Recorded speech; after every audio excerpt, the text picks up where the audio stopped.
عدالتوں کو بے بس نہیں ہونا چاہیے, قومی اسمبلیوں کو بے بس نہیں ہونا چاہیے, سینٹ کو بے بس نہیں ہونا چاہیے. ہم وہ نسل ہے جس نے لاشیں اٹھائی ہے. ہمارے یہاں عورتیں جو ہے نا اپنے بیٹوں کی پیدائش پر غمزدہ ہو جاتی ہیں. بلوچستان سے تعلق رکھنا یا نہ رکھنا یہ ضروری نہیں ہے.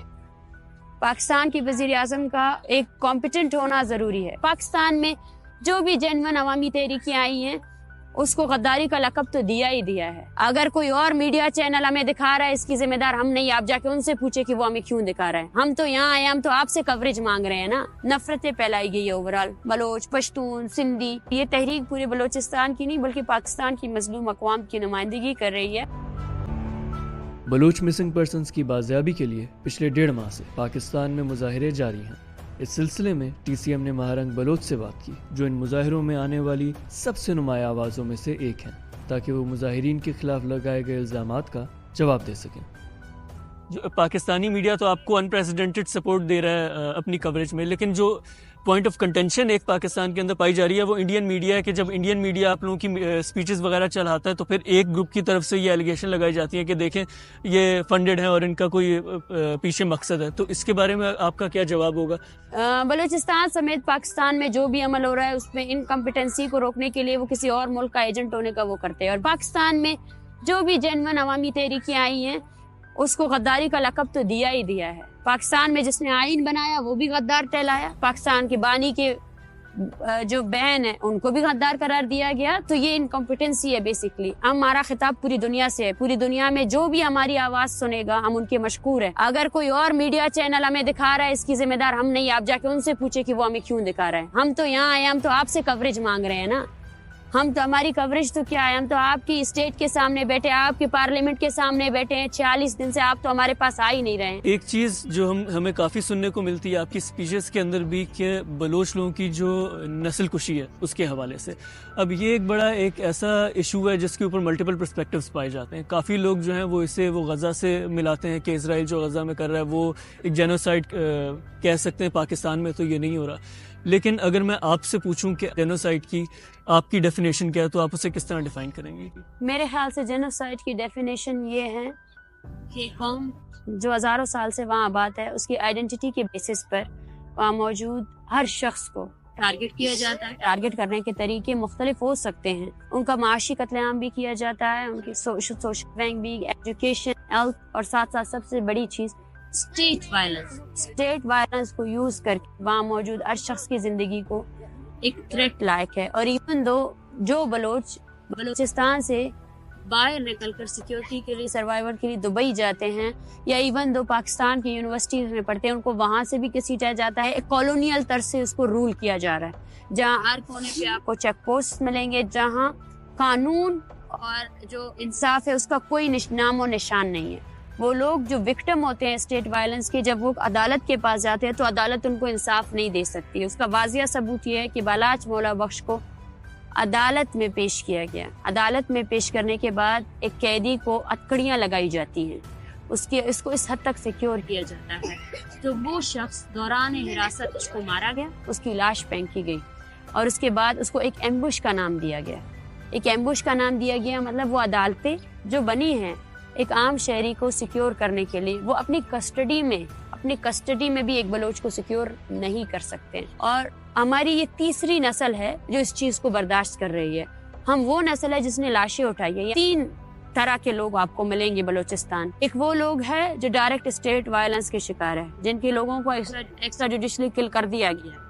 ایک وہ ہے جن کو ابھی تک ان کے فیٹ اور ویئر اباؤٹس نہیں پتا ہے, زندہ ہے نہیں ہے. اور اس کے ساتھ ساتھ دوسرے وہ لوگ ہیں جو اس وجہ سے ایک ٹیرر کے ماحول میں زندگی جی رہے ہیں, جن میں ایسے بھی ہزاروں لوگ آپ کو ملیں گے جن کو ایک مرتبہ اٹھایا گیا پھر چھوڑ دیا گیا, لیکن اس کے بعد سے ان کو ہراساں کیا جا رہا ہے. اس کے بعد سے فون کالز کے ذریعے, پروفائلنگ کے ذریعے, تھریٹننگ کے ذریعے وہ پوری آبادی ایک کنٹرول نظام کے تحت جو ہے نا اسٹیٹ ان کو رول کر رہی ہے. آپ نے جس طرح بلوچ لوگوں کی بات کی کہ ان کی نسل کشی کی جا رہی ہے, لیکن بلوچستان سے ہی تعلق رکھنے والے ہمارے جو کیئر ٹیکر وزیر اعظم ہیں انوار الحق کاکڑ صاحب, وہ اس کی تردید کرتے ہیں. کیوں؟ سب سے پہلے جسٹیفائی کیا جاتا ہے, اس میں جسٹیفیکیشن یہ کی جاتی ہے کہ ٹرائبل سسٹم ہے. حالانکہ جس سردار کا ہمیں کہا جاتا ہے وہ سردار ہی سرکاری ہے. اس کو لیجیٹیمائز بلوچ نے نہیں کیا, اس کو لیجیٹیمائز آپ نے کیا ہے. اس کو ہتھیار ہاتھ دے رہے ہیں. ایک بلوچ اسٹوڈنٹ جو نہتا آپ کی یونیورسٹی میں پڑھتا ہے، جس کے ہاتھ میں کتابیں ہوتی ہے، وہ آپ کے لیے خطرہ ہے. مگر وہ بلوچ جس کو آپ نے ہتھیار دیے ہوئے، جس کے بندے دن دہاڑے قتل غارت کرتے ہیں، اس کو آپ کیوں نہیں پکڑتے ہیں؟ بلوچستان میں جاری نسل کشی کو جسٹیفائی کرنے کے لیے بلوچستان سے تعلق رکھنے والے کچھ لوگوں کو، جن کو میں جنگی منافع خور کہوں تو میرے خیال سے زیادہ وہ نہیں ہوگا، کچھ لوگوں کو اگر پاکستان کی عہدوں میں نافذ کیا جاتا ہے تو اٹ ڈزنٹ مین کہ وہ پوری بلوچستان کی نمائندگی کر رہے ہیں. میرے خیال سے بلوچستان سے تعلق رکھنا یا نہ رکھنا یہ ضروری نہیں ہے. پاکستان کے وزیر اعظم کا ایک کمپیٹنٹ ہونا ضروری ہے کہ وہ اس آئین اور اس قانون کو امپوز کرا سکے جس کا اس نے اوت لیا ہوا ہے. اگر کوئی بلوچستان سے تعلق رکھتا ہے تو وہ جبری گمشدگی کو جسٹیفائی نہیں کرے گا. ایٹ لیسٹ جسٹیفیکیشن نہیں، وہ یہ تو نہیں کہے گا کہ ہے ہی نہیں، جو ایک عذاب بن کر ہمارے پوری قوم پر اٹھ رہی ہے. ہمارے لوگ پناہ مانگتے ہیں، ہمارے یہاں عورتیں جو ہے نا اپنے بیٹوں کی پیدائش میں مبتلا ہو جاتی ہیں، جن کو درد ہوتا ہے، تکلیف ہوتا ہے کہ یہ بیٹا اس کو بڑا کروں گا، بڑا کر کے ایک ماں کہاں لے کر آتی ہے. اور اس کے بعد 15 سال کا نوجوان بالا آج دوسرے دن 48 گھنٹے ہو گئے اس کو ڈیٹین کیا گیا ہے. ڈیٹین کرنے والی ریاست کون سی ریاست ہے؟ کیا آپ کی عدالتیں جو ہے نا اللیجیٹمائز ہے؟ کیا آپ کو ان پر یقین نہیں رہا ہے؟ جو آپ لوگوں کا پروٹیسٹ چل رہا ہے، آپ لوگوں کی اس میں پروگریس کیا بنی ہے؟ کس گورنمنٹ آفیشل کے ساتھ آپ لوگوں کی ملاقاتیں ہوئی ہیں، اور اس میں ان ملاقاتوں میں آپ لوگوں سے کیا وعدے کیے گئے ہیں سارے معاملے کو حل کرنے کے لیے؟ دیکھیں، آج ہمارے پروٹیسٹ کا، اس موومنٹ کا 46 ڈے ہے. اسٹارٹ سے لے کر اب تک ہمیں کسی کی جانب سے بھی سنجیدہ مذاکرات نہیں کیے گئے ہیں. ہمارے پاس ساری لسٹیں موجود ہیں، جتنے لاپتہ افراد اس تحریک میں رجسٹر ہوئے ہیں، جتنے لوگوں کو ایکسٹرا جوڈیشل کل کیا گیا ہے. جب تربت میں یہ سٹن بیٹھا ہوا تھا اس وقت بھی کسی ڈسٹرکٹ کونسل کے کوئی رہنما اس کی طرف سے صرف آ کر جو مظاہرین تھے ان کو ہراساں کیا گیا، ان کو بلیک میل کیا گیا. جس حکومت سے ہم سے امیدیں لگائے بیٹھے تھے، ان کے نمائندگان وقتاً فوقتاً ہمارے خلاف پریس کانفرنسز کر رہے تھے، جبری گمشدگی کی جسٹیفیکیشن دے رہے تھے. جبری گمشدگی کا عمل جو اقوام متحدہ کے ہیومن رائٹس چارٹر کے ساتھ ساتھ پاکستان کے آئین اور قانون کے مطابق بھی ایک غیر انسانی عمل ہے. اور جو یہ ہماری تمام عورتیں بیٹھی ہوئی ہیں، جتنے مظاہرین بیٹھے ہیں، ان کو دہشت گرد قرار دے رہے تھے، اینٹی اسٹیٹ قرار دے رہے تھے. ایون دو یہ تحریک پورے بلوچستان کی نہیں بلکہ پاکستان کی مظلوم اقوام کی نمائندگی کر رہی ہے. نفرتیں پھیلائی گئی ہے اوورال پاکستان کے اندر، بلوچ، پشتون، سندھی. کل ملیر میں جو ایک 10,000 کے قریب افراد نے ایک احتجاجی مظاہرہ کیا جس میں ہماری حمایت کی گئی، آج ان پر FIR درج کی گئی ہے.